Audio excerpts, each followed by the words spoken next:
बेंगलुरु से कुछ तस्वीरें आ रही हैं अमित शाह की, एक बार वो रुक कर लेते हैं उन तस्वीरों का। तो बेंगलुरु में इस वक्त मौजूद हैं अमित शाह। उच्चतम शिक्षा लेकर बच्चा बाहर निकले, ऐसी शिक्षा व्यवस्था मठ चलाता है।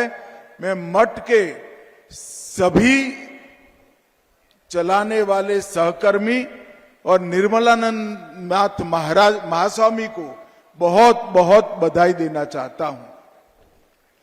ಸಮಾಜದ ಸರ್ವ ಜನಾಂಗಕ್ಕೂ ಎಲ್ಲ ರೀತಿಯಾದಂತಹ ಆರೋಗ್ಯ ಸೇವೆಗಳು, ಮಕ್ಕಳ ಆರೋಗ್ಯ, ಹೀಗೆ ಹೆಲ್ತ್ ಕೇರ್ ಹಾಗೂ ಎಜುಕೇಷನ್ಗೆ ಅನುಪಮವಾದ ಸೇವೆಯನ್ನು ಸಲ್ಲಿಸುತ್ತಿರುವಂತಹ ಆದಿಚುಂಚನಗಿರಿ ಮಹಾಸಂಸ್ಥಾನದ ಪೀಠಾಧ್ಯಕ್ಷರಿಗೆ ನಾನು ಅಭಿನಂದನೆಗಳನ್ನು ತಿಳಿಸೋದಕ್ಕೆ ಇಷ್ಟಪಡ್ತೀನಿ।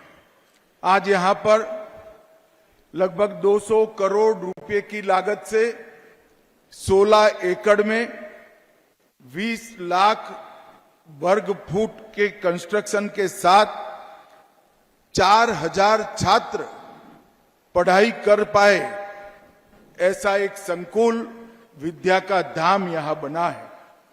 1000 बेड वाला आधुनिक अस्पताल जिसमें सुपर स्पेशलिटी की सारी व्यवस्थाएं यहां पर है।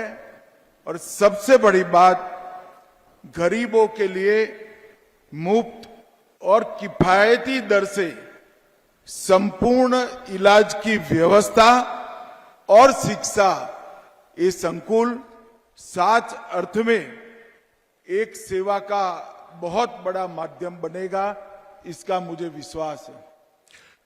ಇಲ್ಲಿರ್ತಕ್ಕಂಥ ವಿಶಾಲವಾದ ಪ್ರದೇಶದಲ್ಲಿ ಆಸ್ಪತ್ರೆಗಳು, ಸೂಪರ್ ಸ್ಪೆಷಾಲಿಟಿ ಆಸ್ಪತ್ರೆಗಳು ಬಂದರೂ ವಿಶೇಷವಾಗಿ ಬಡ ಜನರಿಗೆ ಉಚಿತವಾಗಿ ಹಾಗೂ ಕೈಗೆಟುಕುವಂತಹ ಬೆಲೆಗಳಲ್ಲಿ ಟ್ರಸ್ಟ್ ಸೇವೆಯನ್ನ ಮಾಡ್ತಾ ಇರೋದು ಅತ್ಯಂತ ಸಂತೋಷದಾಯಕವಾಗಿರ್ತಕ್ಕಂಥ ವಿಚಾರ।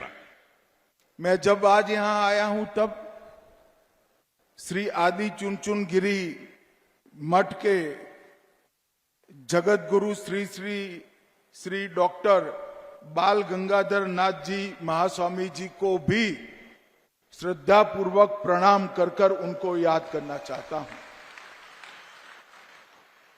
ಇದೇ ಸಂದರ್ಭದಲ್ಲಿ ಪರಮ ಪೂಜ್ಯ ಶ್ರೀ ಶ್ರೀ ಶ್ರೀ ಡಾಕ್ಟರ್ ಬಾಲಗಂಗಾಧರನಾಥ ಮಹಾಸ್ವಾಮೀಜಿ ಅವರಿಗೂ ಸಹ ಗೌರವ ನಮನವನ್ನ ಸಲ್ಲಿಸ್ತಾ ಇದ್ದೇನೆ।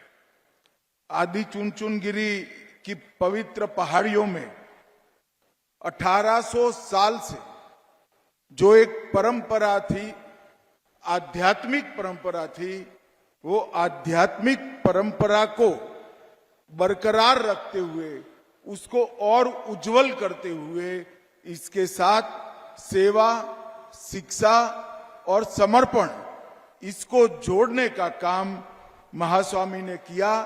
और आज डॉक्टर निर्मलानंद नाथ महास्वामी जी भी इसको आगे बढ़ा रहे हैं। 1800 ವರ್ಷಗಳಿಗಿಂತಲೂ ಹಿಂದಿರತಕ್ಕಂಥ ಈ ಭವ್ಯ ಪರಂಪರೆಯನ್ನ ಈ ದಿನ ಪರಮ ಪೂಜ್ಯ ಡಾಕ್ಟರ್ ನಿರ್ಮಲಾನಂದನಾಥ ಮಹಾಸ್ವಾಮೀಜಿಯವರು ತಮ್ಮ ಸೇವಾ ಮನೋಭಾವ, ಶಿಕ್ಷಣದ ಕಡೆಗೆ ಇರುವಂತಹ ಕಾಳಜಿ ಹಾಗೂ ಸಮರ್ಪಣಾ ಮನೋಭಾವದಿಂದ ಅದನ್ನು ಮತ್ತಷ್ಟು ಉತ್ತುಂಗಕ್ಕೆ ಏರಿಸಿದ್ದಾರೆ ಅನ್ನುವಂತಹ ವಿಷಯ ಅತ್ಯಂತ ಗಹನವಾದದ್ದು।